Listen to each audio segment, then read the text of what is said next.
What is a family trust? It's an agreement to hold assets aside for someone else's benefit. A family trust can give you more options to reduce and delay paying taxes on your hard-earned money. Trusts are used by many Canadian business owners, professionals, and wealthy families, but they can be a bit complicated to understand and expensive to set up. So, is a family trust right for you? Let's have a look. I'm Peter Guay, Portfolio Manager at PWL Capital, and in this video, I'll be looking at a scenario where a family trust can be advantageous for wealthy families with young kids. To make it easier to understand how a family trust works, let's use an imaginary Canadian family that's considering setting one up. Barb Smith is a software developer, and her husband Jim is an engineer. They have 2 young children. The Smiths have done well and have accumulated a considerable amount of money through Barb's company's stock plan. They're interested in reducing their tax burden and setting aside money for their children's future. Jim and Barb have heard about family trusts and wonder if the structure might be right for their family. So they consult their investment advisor, an experienced lawyer, and an accountant, and decide a trust makes sense for them. With the help of their advisors, they draw up a formal trust agreement. It sets out how the trust is to be administered. It also names the key people involved in the trust: the settlor, who creates the trust, the trustees, who manage the trust, and the beneficiaries, who will ultimately receive the income and assets from the trust. Jim and Barb ask a good friend to act as the settlor. Now, this is a nominal task because once the trust is created, the settlor has no future role to play in the trust.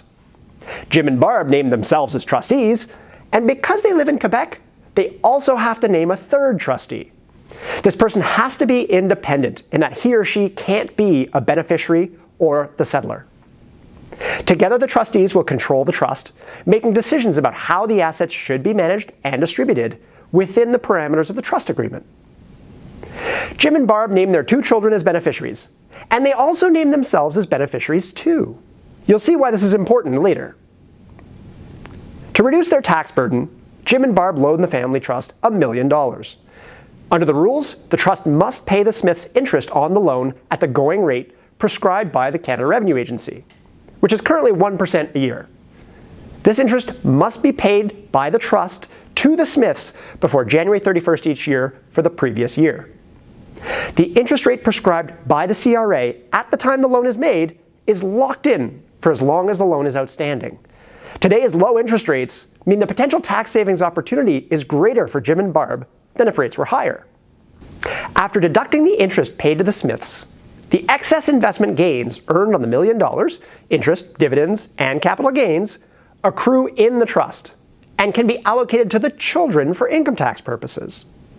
Since the children have no other income, the investment gains allocated to them likely won't incur much income tax, if any at all.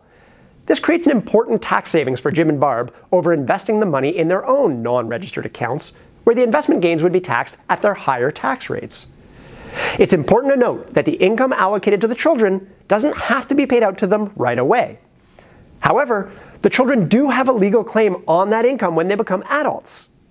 Using income for the benefit of the children to pay for their education, extracurricular activities, camp fees, and other expenses will reduce this liability. So careful records should be kept. It's a best practice to maintain a minute book where all decisions about distributing income or capital from the trust are recorded every year. Now, what happens if Jim and Barb fall on hard times and they need the money back from the trust? Well, for starters, they can have the trust repay the loan to them. That money comes back to Jim and Barb tax-free. They can also take out any investment gains in their own name because they're also named beneficiaries of the trust. Now, the tax on any investment gains taken out in Jim and Barb's name would be taxed at their higher marginal tax rates, though. The important takeaway here is that the trust can be unwound at any time, because Barb and Jim were also named as beneficiaries of the trust at its inception. That's a key element in the flexibility of setting up a trust like this. This is just one of the uses of a family trust. It's a very flexible structure, but the rules to establish, maintain, and realize the benefits are complicated.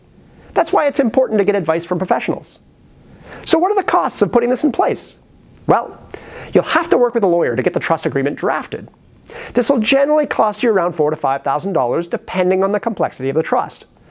You'll also need to have an accountant file tax returns for the trust each year, as well as for your children who probably didn't file them before. That's all likely to cost between $2,000 and $3,000 per year. Based on these costs, you generally want to consider this strategy if you can put more than $1 million into the trust. Below that amount, and the costs eat into the benefits too much. Another popular tax and estate planning strategy involving a family trust is called an estate freeze. I'll tackle that subject in another video. Could a family trust be right for you? Let me know what you think. You can leave your comments below. I'm Peter Guay, Portfolio Manager at PWL Capital in Montreal. Subscribe to my channel to be notified when a new video comes out. Thanks for watching.